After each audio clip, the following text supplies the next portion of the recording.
नमस्कार दोस्तों, आप सबका हमारे YouTube चैनल कथा कहानियों के संसार पर स्वागत है। आज मैं आप लोगों को एक अत्यंत मार्मिक हृदयस्पर्शी कहानी, एक अनोखा सा सुनाऊंगा। तो कहानी इस प्रकार है। ऑफिस की कैंटीन में बैठकर दो लोग बातें कर रहे थे। अरे यार, ये क्या हो गया है अरोड़ा को? क्यों आजकल वो इतना एरोगेंट बिहेव करती है? पता नहीं क्या समझती है अपने आप को। मैंने कुछ कहा तो कहने लगी, अपने काम से काम रखो। अपने कलीग साथ बात करने का यह कोई तरीका है? पहले आदमी ने कहा। अरे भाई, लगता है तुम्हें पता नहीं है कि 2 महीने पहले ही तो उसका तलाक हुआ है। डिप्रेशन में होगी बेचारी, इसलिए ऐसा बर्ताव करती है। दूसरे आदमी ने कहा, बेचारी? और वो बेचारा तो उसका पति होगा। अच्छा हुआ जो उससे अलग हो गया। पहले आदमी ने अपना भड़ास निकालते हुए कहा। इन कड़वी बातों को सुनने वाले यह 2 आदमी ही नहीं थे। उनसे कुछ ही दूर दूसरी कुर्सी पर बैठी खुद अरोड़ा भी इनकी नीम सी कड़वी बातों को सुन पा रही थी। अरोड़ा हर दिन अपने अतीत को भुलाने की कोशिश करती, लेकिन उसके आसपास रहने वाले लोग इस तरह की बातों से उसे हमेशा अतीत में धकेल देते। कारण चाहे जो भी हो, अरोड़ा ने अपने पति से अलग होने में ही अपनी और अपने पति की भलाई समझी थी। उससे ज़्यादा तो उसका पति तलाक चाहता था। ऐसा नहीं कि अरोड़ा ने अपनी शादी बचाने का प्रयत्न नहीं किया था, लेकिन अंत में उसको भी मानना पड़ा कि इस शादी में वह दोनों किसी कैदी की तरह रह रहे थे। इसलिए उसे तोड़कर दोनों का आज़ाद होना ही बेहतर होगा। रिश्ता अच्छा टूटे या बुरा, दर्द तो होता ही है, और इसी दर्द से अरोड़ा गुजर रही थी। इसलिए स्वाभाविक है कि उसके व्यवहार में थोड़ा बदलाव तो होना ही था। लेकिन हर किसी को यह खुशनसीबी नहीं मिलती कि उसके आसपास के लोग उसको अच्छे से समझ पाएँ। अरोड़ा के ऑफिस के लोग और ख़ासकर उसकी बॉस भी कुछ इसी तरह के लोगों में से थी। उसे सिर्फ काम से मतलब था। किसी भी एम्प्लॉय की पर्सनल लाइफ से वो हमेशा दूर ही रहती थी। खराब मन और समय के चलते अरोड़ा उस तरह से परफॉर्म नहीं कर पा रही थी जैसा वह पहले करती थी, और इसी से उसकी बॉस काफ़ी नाराज़ थी। उसी नाराज़गी को दर्शाने के लिए बॉस ने उसे अपने ऑफिस में बुलाया था।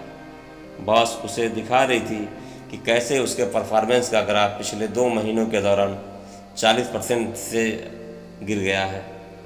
बीच में ही अरोड़ा के मोबाइल पर माँ का फ़ोन आता है। बॉस के ऑफिस में होने के कारण अरोड़ा उसे साइलेंट पर कर देती है और फ़ोन उठाती नहीं है।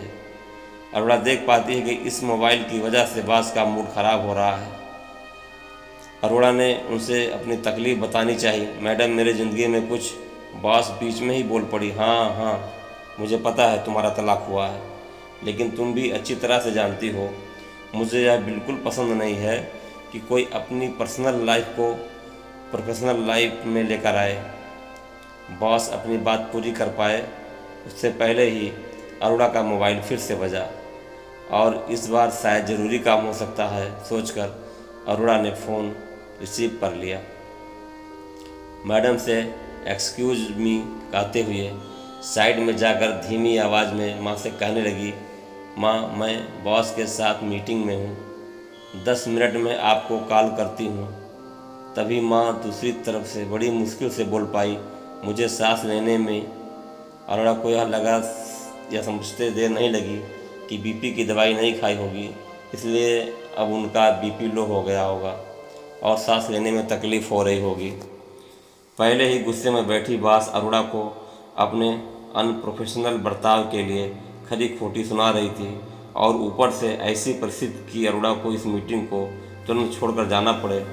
अरोड़ा ने वही किया जो उसे करना चाहिए था।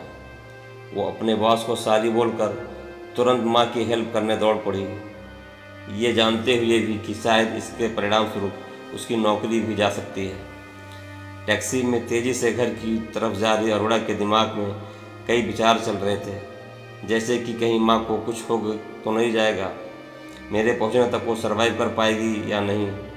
ऐसे वक्त में ये सुभाष कहाँ चला गया होगा। वो सुभाष को 2-3 बार फ़ोन कर चुकी थी ताकि अगर वो नज़दीक हो तो माँ तक पहले पहुंचकर उन्हें दवाई खिला सके, लेकिन वो फ़ोन नहीं उठा रहा था। फिर वो मन ही मन भगवान से माँ की सलामती के लिए प्रार्थना करने लगती। 25 मिनट बाद वो घर पहुंचती है तो दौड़ी दौड़ी घर के अंदर जाती है। माँ लगभग अधमरी सी एक सांस के लिए तड़प रही थी। अर्चना उन्हें पानी और दवाई पिलाती है और बेड पर आराम से लेटाती है और उनके पास बैठकर उनके हाथ और पैर दबाती है, जिससे उन्हें थोड़ा आराम मिले। आधा घंटा बीतने के बाद माँ को अब अच्छा महसूस होने लगता है। माँ अरोड़ा की ओर एकटक देख रही थी। उनकी आंखों में आंसू थे। अरोड़ा ने उनके आंसू पोंछे और उन्हें रोने के लिए मना किया। माँ ने कांपती हुई आवाज़ में कहा, अरोड़ा, आज तुम नहीं आती तो शायद मैं। अरोड़ा ने उनके मुंह पर हाथ रखते हुए कहा, कैसे नहीं आती? माँ तकलीफ़ में हो और बहू ना आए, ऐसे कैसे हो सकता है? अरोड़ा, तुम बिल्कुल नहीं बदली। तुम अभी भी वैसे ही हो जैसी पहले थी। मैं सोचती थी कि तलाक के बाद सब बदल जाएगा। माँ ने अपने मन की बात अरोड़ा को बताई। अरोड़ा ने कहा, मैं बदल जाऊंगी ऐसा कभी मत सोचना माँ, क्योंकि मेरा तलाक आपके बेटे से हुआ है, आपसे नहीं। और हाँ, जब भी ज़रूरत पड़े आपके एक कॉल पर मैं हमेशा के लिए हाजिर रहूँगी। तब तक सुभाष भी ऑफिस से घर लौट आया था। माँ को बेड पर और साथ में अरोड़ा को देख सुभाष जल्दी से दौड़कर उनके पास आया। माँ को क्या हुआ है उसके बारे में पूछने लगा। अरोड़ा ने सारी बात सुभाष को बताई और माँ को खाना खिलाकर दवाई देने के लिए कहकर जाने लगी। सुभाष ने अरोड़ा से कहा, शुक्रिया, तुमने माँ के लिए इतना कुछ किया। अरोड़ा जाते जाते सुभाष से कह गई, कुछ रिश्तों के नाम नहीं होते, लेकिन कुछ रिश्ते दिल से भी निभाए जाते हैं। दोस्तों, ये कहानी कैसी लगी? अगर कहानी पसंद आई हो तो ज़्यादा से ज़्यादा शेयर कीजिएगा, लाइक कीजिएगा और कमेंट कीजिएगा। और अगर हमारे चैनल पर पहली बार आए हो तो चैनल को सब्सक्राइब करके बेल आइकन बटन जरूर प्रेस कीजिएगा, जिससे आने वाली कहानियों का नोटिफिकेशन आपको मिलता रहे। धन्यवाद।